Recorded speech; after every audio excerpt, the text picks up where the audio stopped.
जय तुलसी माता। मैं एक तुलसी व्रत कथा सुनाने जा रही हूँ।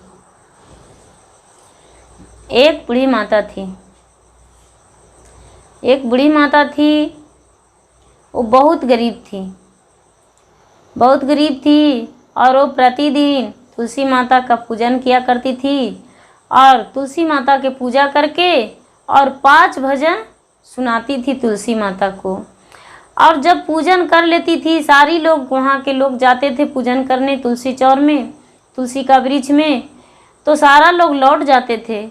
लेकिन वो बूढ़ी माता कहती थी कि हे तुलसी माता, हमें ऐसा कीजिए, ऐसा वरदान दीजिए कि जिसमें 81 के दिन हमारा मृत्यु हो, 81 के दिन मृत्यु हो और मेरा ऐसा मृत्यु हो कि जिसमें मुझे पता भी ना चले, संसार में कोई नहीं समझ सके कि इसका अचानक मृत्यु हो गया। ऐसा मृत्यु दीजिए और मेरा एक रानी का राज दीजिए, जैसे रानी राज करती है उसी तरह हमको राज दीजिए, किसी चीज़ का कमी ना हो।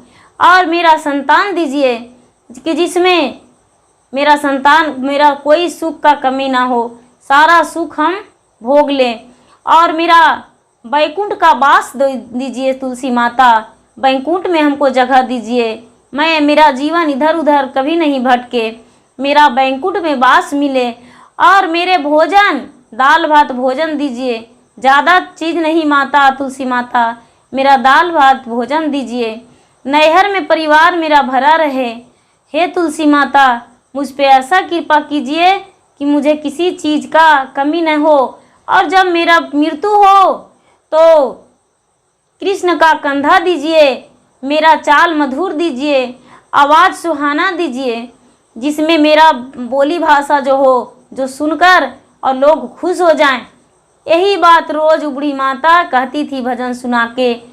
तो तुलसी माता जो थी, वो तुलसी माता बूढ़ी माता को बात सुनकर सूखने लगी, मुरझाने लगी, इतना मुरझाने लगी कि बिल्कुल पत्ता उनका उदास हो गया, सूखने लगा।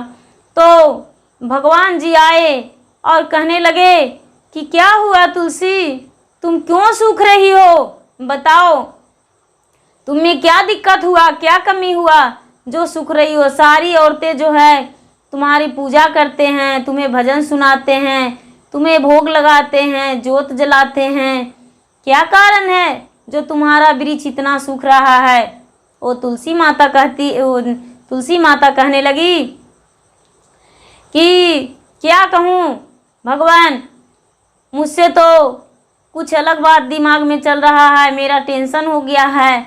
एक बुढ़िया आती है और कहती है कि मेरा ससुराल में सुखी दो, नैहर में सुखी दो, मुझे पीला वस्त्र दो और मेरा सुहाग बना रहे, मेरा दाल भात भोजन दो, और सारा चीज़ मांगती है। और कृष्ण का कंधा मांगती है, पुत्रवर्ती कही, वो भी हम दे देंगे।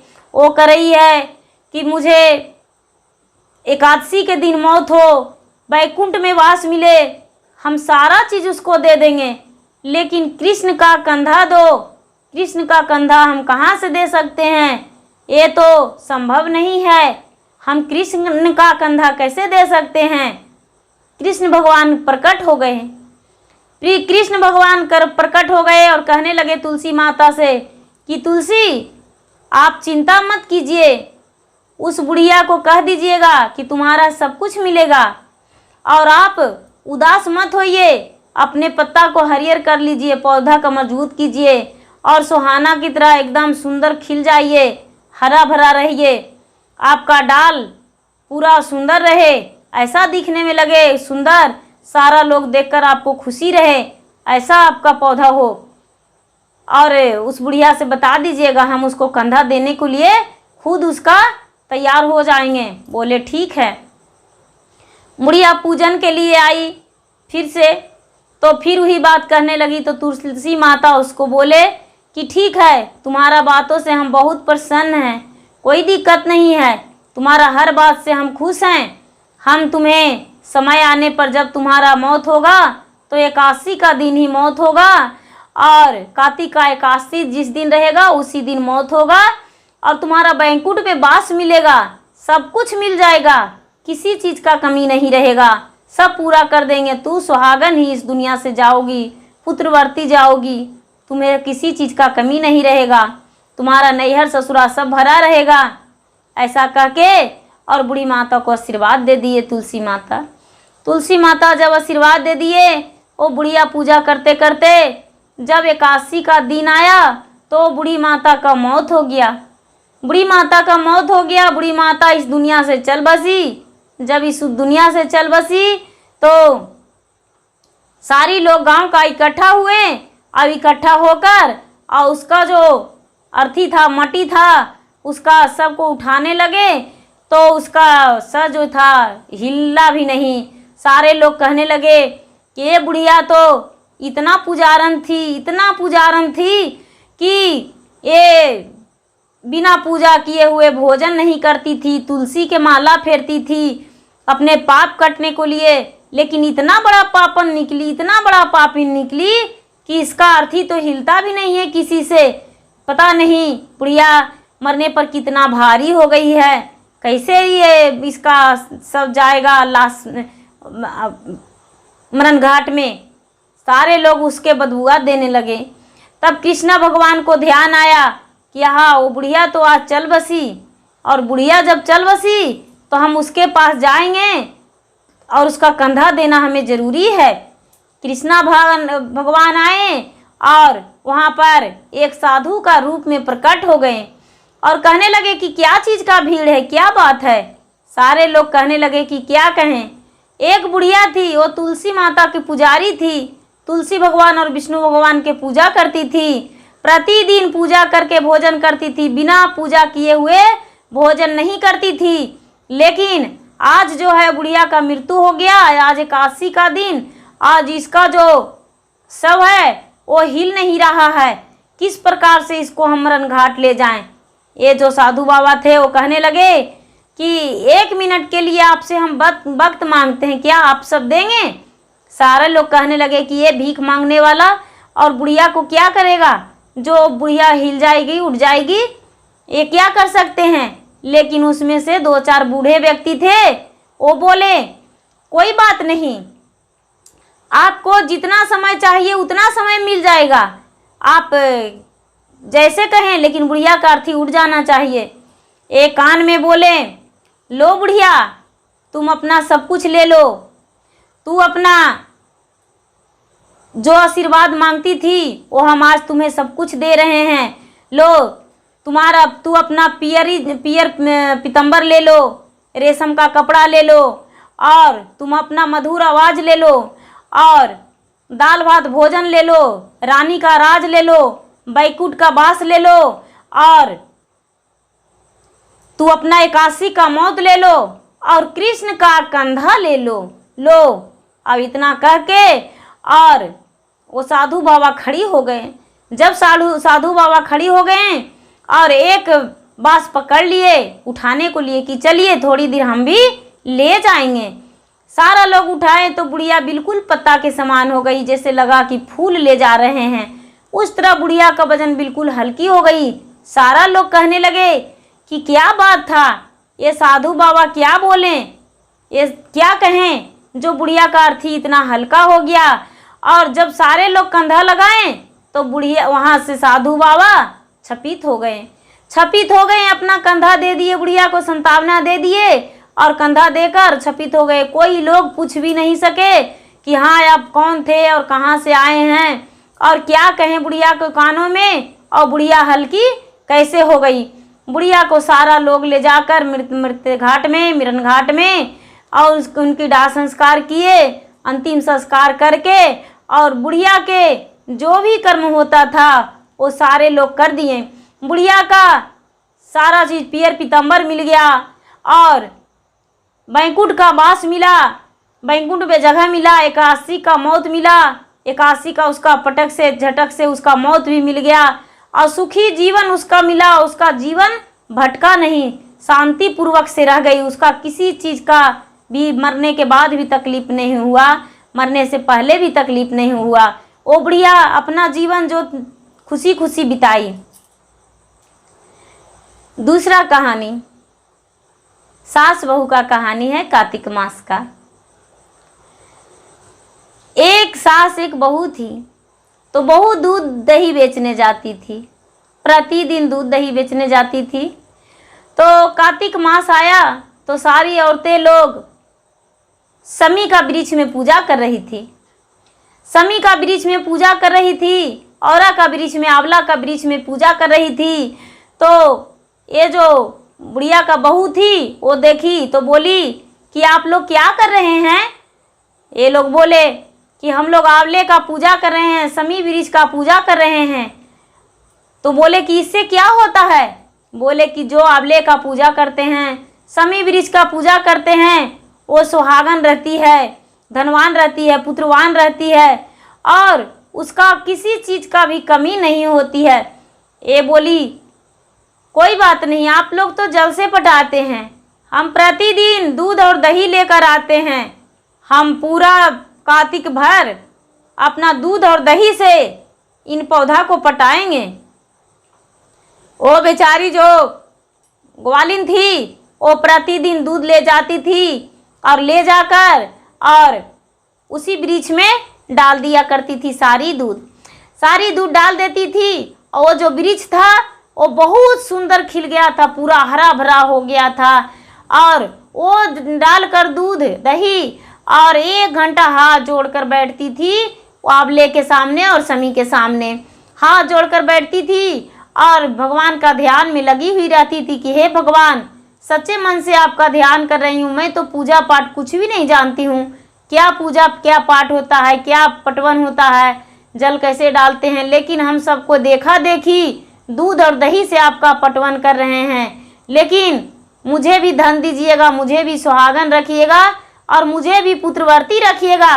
यही कहकर बेचारी प्रतिदिन हाथ जोड़ती थी और घर लौट जाती थी। सास कहती थी बहू पैसे दो, ये बेचारी कहती थी माँ जी पूर्णिमा, जब कार्तिक का पूर्णिमा आएगा तो पूर्णिमा के बाद हम आपको पैसा दे देंगे, आप चिंता मत कीजिए। बोलती थी कि क्या उधारी लगा देती हो? हाँ माता जी, हम उधारी लगा देते हैं, आप इस बात का फिक्र मत कीजिए, मुझे तो धन मिल जाएगा। ऐसा कह के प्रतिदिन सास को टाल देती थी। जब पूर्णिमा का दिन आया तो पूर्णिमा के दिन पूरा जितना इसका घर में दूध था, दही था, वो सारा दूध प्रतिदिन की तरह ले जाकर वृक्ष में डाल दी और सारी औरतें वहाँ से चल आए। और ये जो ग्वालिन का बहू थी वो उसी जगह बैठकर और हाथ जोड़कर विनती कर रही है, ध्यान में लगी हुई है। वहाँ पर भगवान निकले, गंगा माता आए और बोले कि तूने यहाँ पर क्यों बैठी हो? कार्तिक का जो माता होती है, कार्तिक की माता, वो निकली और बोलने लगी कि तू यहाँ पर क्यों हो? शमी भगवान निकले और बोले क्यों हो, क्या कर रही हो? ये कहने लगी कि क्या कहूँ, सारा लोग के देखा देखी हमने तो भर कार्तिक पूरा पटवन किए दूध और दही से, आंवले का वृक्ष का और शमी का वृक्ष का। सारा औरतें तो पूजा करके चले गए, जल डालती थी, लेकिन हम तो दूध और दही से पटवन करते थे। इसीलिए सारा लोग बोले थे कि धन देते हैं शमी महाराज और आंवला महाराज, तो इसीलिए हम इस जगह पे बैठे हैं गंगिया माई के ध्यान में। बोले कि हम गंगिया माई ही हैं, बोलो क्या कहना है, तो हमें कुछ दे दीजिए जिसमें हम सास का अपना कर्ज चुका सकें। बोले ठीक है।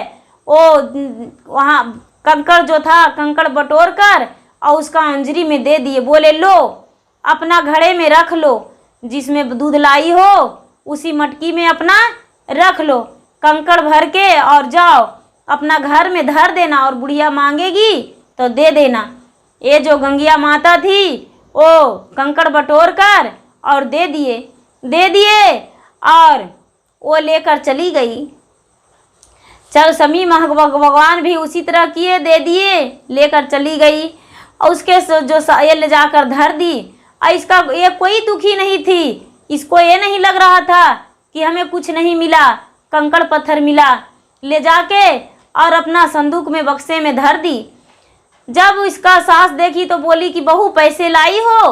बोले हाँ माता जी पैसे लाए हैं। बोले कि तो दो।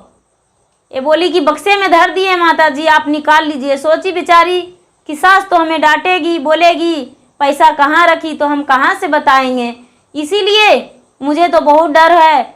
अब सास बोलेगी तो हम क्या जवाब देंगे। बोले बक्से में रख दिए हैं माता जी। सास जो थी वो बहू से बिना पूछे जाकर बक्सा खोल दी। बक्सा खोल दी तो देख रही कि पूरा हीरे मोती बक्सा भरा हुआ है। कहने लगी बहू इतना सारा धन तू कहाँ से लाई हो, बताओ। ये कहने लगी बहू कि माता जी हम तो पूरा महीना समी का पेड़ में और आंवले का पेड़ में दूध और दही अपना डाल दिए थे, लेकिन पता नहीं कौन थे वो आए, हम हाथ जोड़कर बैठे तो आए तो हमें कंकड़ पत्थर उठाकर दे दिए और वही हम लेकर आ गए हैं, हमें नहीं पता माता जी क्या है। बोले हीरे और मोती है बहू, ऐसा करो कि अगली साल में कार्तिक आएगा तो हम भी जाएंगे दही दूध बेचने और तुम भी मुझसे पैसा मांगना। बोले माता जी सास से तो बहू पैसा नहीं मांग सकती है, हम आपसे कैसे पैसा मांगेंगे, नहीं मांगेंगे। बोली बहू सास की नहीं बहू तू मुझे मांगना, मुझसे मांगना। जब घूर साल कार्तिक आया तो ये बुढ़िया भी चल गई ठीक अपने बहू की तरह दूध दही बेचने, लेकिन दूध दही नहीं बेचने जाती थी, उसी आंवले के पेड़ में और समी के पेड़ में प्रतिदिन दूध और दही डाल देती थी और घर आ जाती थी और भगवान से इसको ध्यान में ही लगा हुआ रहता था कि हे भगवान कब पूर्णिमा आएगा, कब हीरा मिलेगा, कब मोती मिलेगा, हे भगवान कब हीरा मिलेगा, कब मोती मिलेगा, ऐसे करके और पूरा चिंता में रहती थी। जब पूर्णिमा आया तो सारी लोग पूजा करके आ गए, लेकिन ये बुढ़िया वहीं पर बैठी रही। फिर वहाँ पर समी देव आए, कहने लगे बुढ़िया तू क्यों बैठी हो? तो ये बुढ़िया कहने लगी कि सारा महीना हम पूरा इसमें पटाए हैं दूध से दही से, तो इसीलिए हम बैठे हैं कि हीरे और मोती मिलते हैं। बोले वही कंकड़ पत्थर उठाकर दे दिए और कंकड़ पत्थर उठाकर दे दिए, बोले चली जाओ। ये बुढ़िया खुशी खुशी आ गई और सोचने लगी कि घर पे जाएंगे तो मेरा तो हीरा मोती भरा रहेगा। और रख दी संदूक में बक्से में करके और बहू से बोली तू पैसा मांगो, हम देंगे तुमको पैसा। बहू बोली नहीं माता जी आपसे हम पैसा नहीं मांग सकते हैं, लेकिन फिर ज़बरदस्ती जुल्म की तो बहू बोली माता जी पैसा दीजिए, आप दूध दही बेचे हैं सो। तो ये जो बुढ़िया थी ओ दूध दही का पैसा देखने गई तो देख रही है कि पूरा खोली बुढ़िया बक्सा तो पूरा पिल्लू पथारी काटने वाला पूरा इसका मुंह में भर मुंह काट लिया, पूरा हाथ में काट लिया और पूरा इसका मुंह फूल गया और पूरा चिल्लाने लगी और कहने लगी कि अरे बाप रे क्या मिल गया है, मुझे तो पूरा कीड़ा मकोड़ा है, सब तुम्हें कैसे भगवान दे दिए, हमें तो पूरा काट लिया। और पूरा बुढ़िया चिल्लाने लगी। बहू दौड़ी दौड़ी आई और कहने लगी माता जी क्या हुआ क्या हुआ। माता जी इसको जो सास थी वो बोली कि बेटी मुझे तो सारा शरीर में पिल्लू काट लिया है। ये बोली माता जी आप इतना धन होते हुए भी आप गए थे झूठ मूठ के पूजन करने, इसीलिए आपका ये हुआ। आपको जो हुआ वो भगवान करे किसी का ना हो, हमें तो पता नहीं था पूजा के बारे में, तब हम ऐसा किए तो भगवान ने मुझे दर्शन भी दिए और मुझे धन भी दिए। लेकिन आप तो सारा कुछ जानते हुए भी लालच का फल बनाए, तो आपका जो लालच का फल था वो फल मीठा नहीं हुआ, इतना कड़वी हो गया माता जी, इतना कड़वी हो गया कि आपका जो शरीर है मुंह है वो तो देखने लायक भी नहीं है, इतना कड़वी हो गया। माता जी इतना लालच मत कीजिए, इसे आप लालच किए तो इतना गलत भगवान आप पे कर दिए। माता जी कभी दूसरे को देकर देखा देखी मत किया कीजिए।